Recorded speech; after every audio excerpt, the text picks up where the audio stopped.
Donc, je m'appelle Nathalie Bruno, j'ai 56 ans ce jour. Je suis actuellement en poste sur une association qui se trouve dans le Var, sur la commune de Hyères. Donc, j'y suis chef de service. Je suis chef de service de son pôle logement et de son pôle asile. Donc, sur la commune de Hyères, j'encadre une équipe de 24 travailleurs sociaux et différents dispositifs.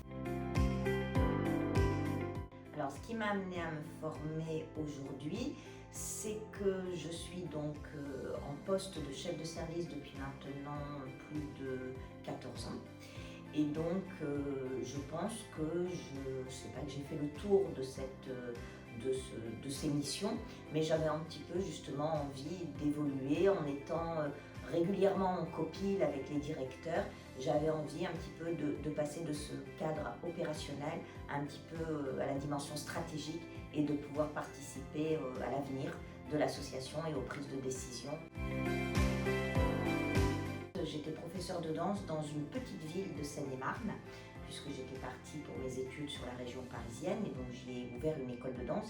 Et cette école de danse, en fait, était un petit peu à vocation sociale, on va dire, puisque je permettais à des personnes un petit peu éloignées du sport et des personnes handicapées de pouvoir profiter et d'être mis en avant par la danse. Donc, quand j'ai dû arrêter la danse à haut niveau, j'ai fait un bilan de compétences. Et il en est ressorti justement ce côté un petit peu empathique, vocation sociale, et qui m'a amenée à faire une formation d'assistante de service social quand j'avais 35 ans. Donc une fois que j'ai fait ce travail cette formation à la Croix-Rouge, donc d'assistante de service social, j'ai tout de suite été en poste à l'association à laquelle je travaille encore, puisque ça fait plus de 15 ans que j'y travaille. Et j'ai très vite monté les échelons puisque je suis devenue chef de service au bout de 2 ans. Et quelques années après, puisque je n'étais pas diplômée, ma direction m'a proposé de faire la formation de chef de service via l'espace Santin, puisque ma direction eux-mêmes étaient des produits Santin et avaient fait aussi leurs évolutions professionnelles à Santin. Donc j'ai eu la chance de pouvoir faire cette formation de chef de service il y a maintenant 3-4 ans.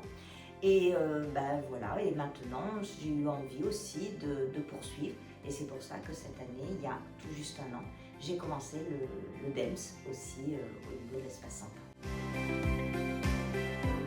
Oui, les craintes, elles sont importantes. Avant, il faut vraiment comprendre que la formation, c'est un investissement. C'est vraiment très riche, mais c'est un surplus de travail puisque, étant en poste, je n'ai pas été allégée de mes missions. Donc, c'est quelque chose qui vient en plus. Mais j'ai été soutenue par mes équipes qui m'ont permis justement, et aussi de par mon expérience professionnelle, ça a été un apport quand même dans cette formation. Il faut partir du principe que c'est un marathon. C'est quelque chose, enfin moi c'est comme ça que je l'ai vu, vraiment une constance, une uniformité et vraiment une régularité dans le travail. Et se servir de tous les supports, les conducteurs et les cours de l'espace Santin. En fait, si on suit tous ces cours, si on respecte les consignes, ils nous amènent, vraiment, c'est vraiment tellement bien fait, qu'ils nous amènent à la réussite. Ce qui a été le plus compliqué pour moi, je pense que c'est le bloc sur la finance, qui est un bloc très dense, très compliqué pour ma part, parce qu'au niveau de mon association, tout ce qui est finance est fait par la directrice générale. Donc ça a été ce qui m'a mis le plus en difficulté, qui m'a peut-être demandé le plus d'investissement, et puis c'est une preuve écrite.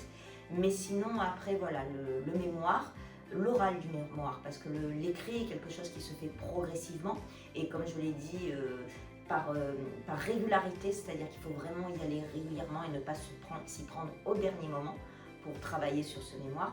Mais l'oral, c'est vraiment parce qu'on la plupart des formations et des blogs se fait en visio, et là l'oral c'est en présentiel, donc ça rajoute un petit stress. Je pense que c'est un défi personnel. C'est un défi personnel parce que entamer une formation, c'est une remise en question. C'est un travail sur soi-même, c'est un challenge et c'est une fierté. C'est une fierté d'avoir participé à une expérience, de pouvoir évoluer, de pouvoir avoir appris, parce qu'on apprend beaucoup. Je dirais que le médico-social est un secteur où on se remet toujours en question, où on se questionne. Et de rencontrer, c'est quelque chose aussi, un partage avec plein d'expériences et plein d'apports qui ont été très très riches. Alors ce groupe, il était formidable. Comme tous les groupes, je pense, mais on a vraiment, et puis je pense qu'Espace aussi nous implique dans cette dynamique en nous proposant une salle Zoom où on peut justement se réunir. Nous, on a l'habitude de se réunir tous les dimanches à 17h. On se faisait un apéro goûter où on pouvait s'entraîner, se soutenir ou simplement avoir un temps d'échange. C'était notre 17-20 heures. On échangeait pendant 1 an, tous les dimanches. Alors venez qui vous voulez. Et ça permettait de rencontrer des personnes d'horizons complètement différents, d'âges complètement différents. J'étais la doyenne de la promotion. Et de parcours aussi. Et aussi, on a partagé aussi leurs moments de doute, leurs difficultés personnelles, parce que aussi, cette formation, elle implique personnellement aussi, avec des moments où on est moins présent pour nos proches, pour nos familles, et on a besoin de soutien, de partage, et donc c'est vraiment une famille. C'est plus qu'une promotion, pour moi c'est une famille.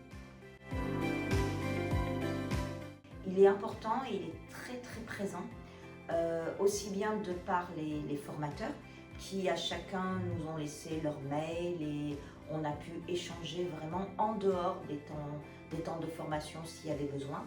Le guidant de mémoire qui est extraordinaire, moi j'ai eu un guidant de mémoire extraordinaire qui a vraiment, qui nous a accompagnés, qui nous a menés à la réussite parce que vraiment il nous mène à cette réussite. Vraiment si on l'écoute, si on reste dans le cadre, on va dire, c'est 100% de réussite, il n'y a pas de problème. En fait on est porté par son teint, on est vraiment amené, on est préparé, c'est vraiment une formation qui est vraiment complète.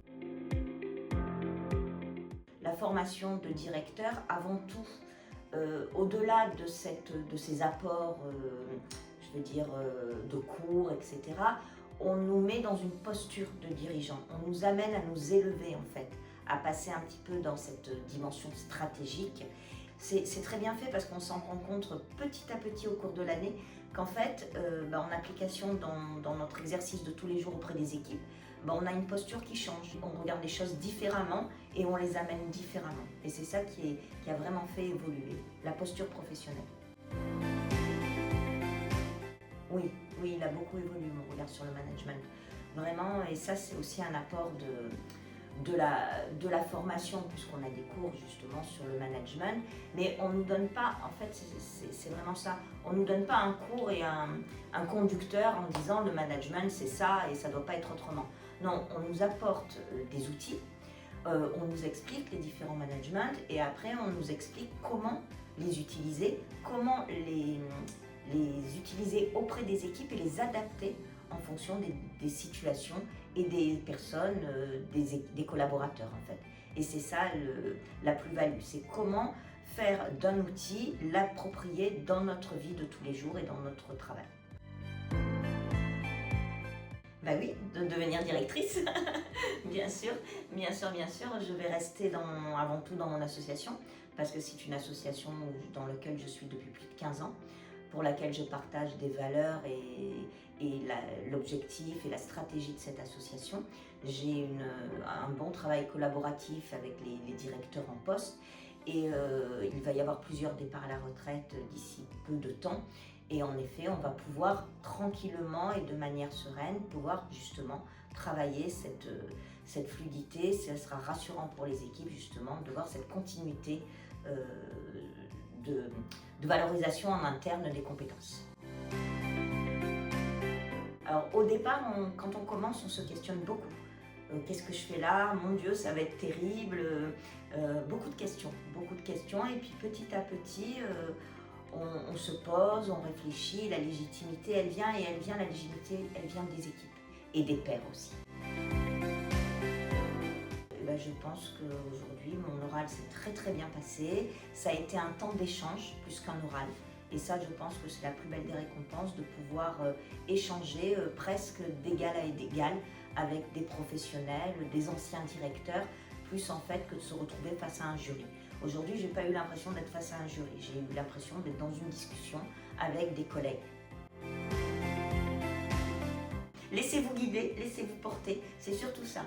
C'est intense, c'est lourd, il ne faut pas se cacher, hein, c'est une année qui est compliquée, mais c'est une expérience qui est très enrichissante et qui est pleine de rencontres, plein de projets, plein de nouvelles dynamiques, et franchement, je regrette rien et ça a vraiment été une année formidable.